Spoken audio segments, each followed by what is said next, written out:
Oke, selamat pagi teman-teman. Berjumpa lagi dengan Bapak Ade Agus di vlog rumah kedua. Di kali ini saya coba sedikit share tentang beberapa parts Tamiya yang sangat sering saya gunakan di modifikasi ataupun maintenance dari Tamiya ya. Nah, di sini ada beberapa parts ya yang ada di tempat saya dan saya kumpulkan di sini sampelsnya. Coba kita akan perkenalan satu-satu ya, karena sering digunakan. Di sini ada yang pertama adalah beberapa parts di sini yang dinamakan sebagai screw atau bahasa gaulnya screw.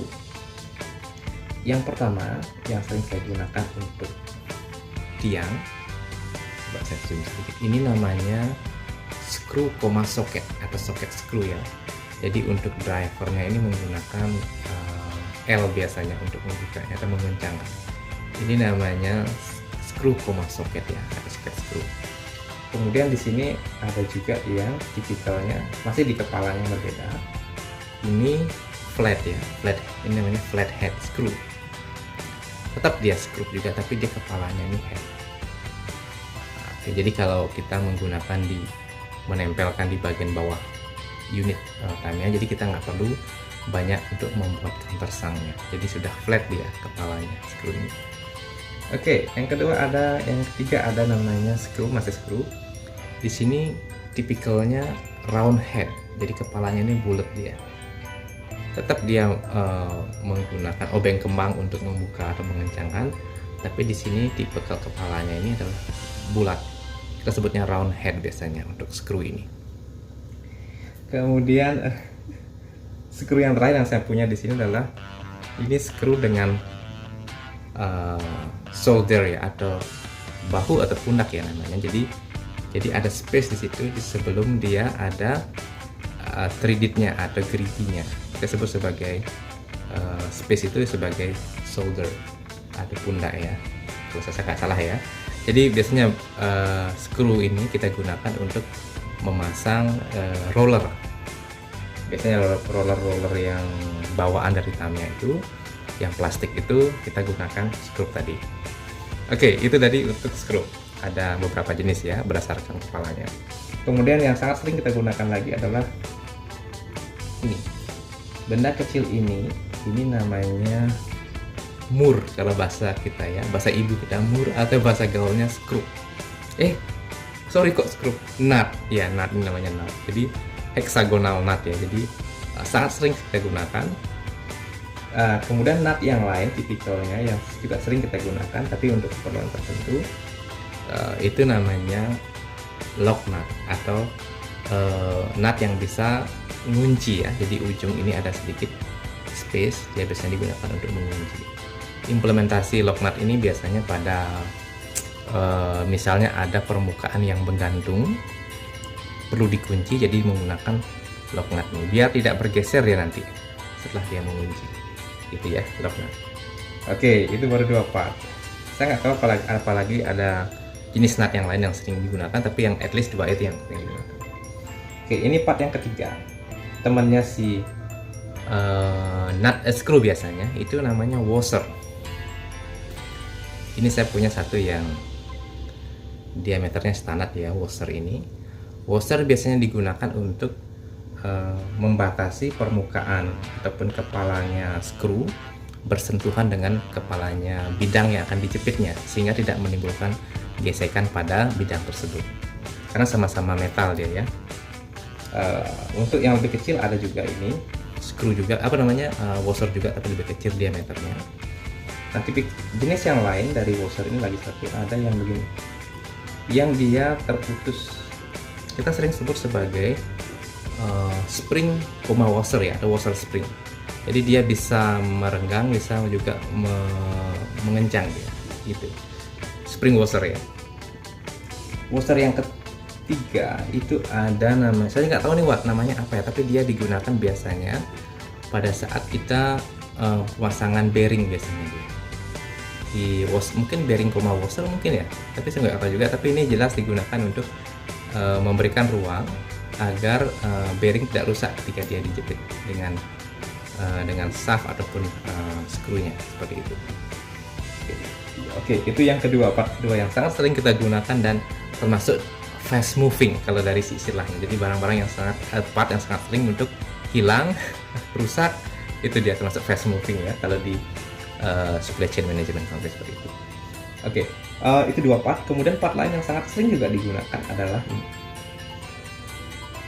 ini seperti pipe ini, ada pipa ini. Ini adalah namanya spacer. Ini spacer yang terpanjang yang saya punya. Biasanya digunakan untuk menutupi shaft ataupun tiang roller biasanya agar dia lebih solid ya. Ini shaft. Ini yang terpanjang saya nggak tahu berapa. Mungkin 16 milian mungkin ya ini untuk shaft ini. Yang terkecil ini dia, ada saya punya juga. Ukurannya mungkin selebar kepala mur mungkin atau nut ya. Ini dia. Itu yang part yang ketiga yang sering kita gunakan. Part keempat yang sering kita gunakan. Kemudian yang lain juga yang sering kita gunakan namanya bushing. Ini biasanya digunakan, ini namanya bushing. Jadi kita gunakan dia pada saat pemasangan roller. Ada tipikal roller tertentu yang masih menggunakan bushing. Ada juga yang menggunakan bearing. Ini menggunakan bearing. Oke.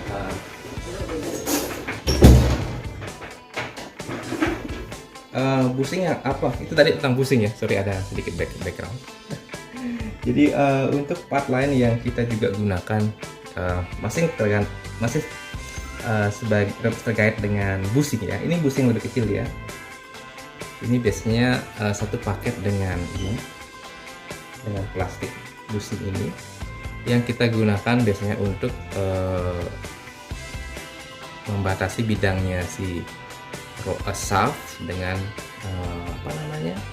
dengan body ya ketika pemasangan roda biasanya. Ini ada bushingnya gitu.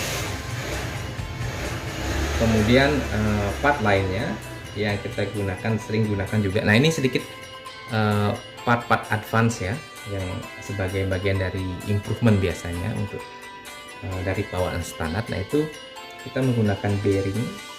Ini menggunakan tipikal bearing yang digunakan di sini adalah yang kalau nggak salah ini tipikal ball bearing ya. Di dalamnya ada bola-bola kecilnya.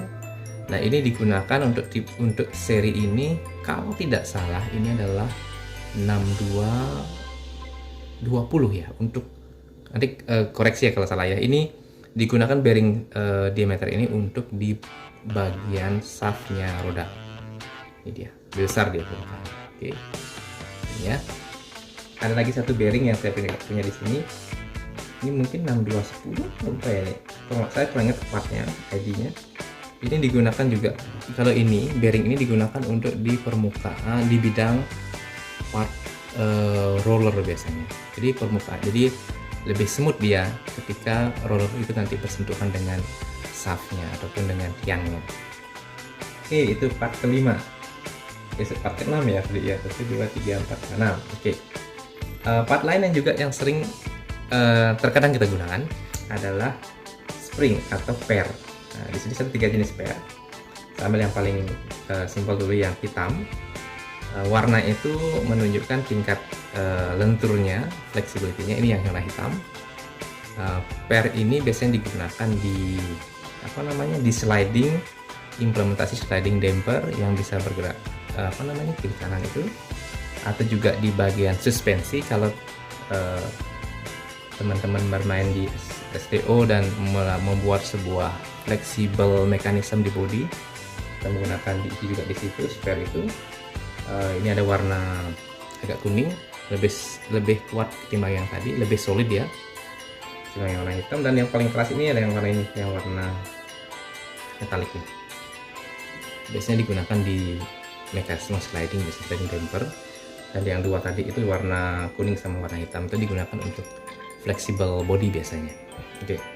Itu part yang ke-7. Nah, part yang terakhir yang saya punya di sini ada namanya O-ring. Jadi saya punya dua sampel di sini. Ini O-ring, karet, bahannya karet yang digunakan biasanya untuk pemasangan pada roller biasanya. Ada roller dengan rubber ini, di sini dia O-ring begini. Ini yang untuk ukuran 17 kalau tidak salah, 17 19. diameter yang lebih besar ini lebih tebal dia untuk 19. Nah, oke, jadi itu aja mungkin yang ada di part saya, terlepas dari penggunaan mesh damper, kemudian part yang lain yang sangat sering guna, yang termasuk sebagai fast moving ya, atau yang sangat sering habis ini dia teman-teman. Ya, oke, itu aja mungkin sharing kita session saya kali ini. Kalau ada salah-salah kata nanti mohon dikoreksi di komen ya. Terima kasih banyak dan selamat pagi. Yang boleh ngopi silahkan ngopi, yang mau beraktivitas silahkan beraktivitas. Tetap sehat dan semangat selalu. Terima kasih.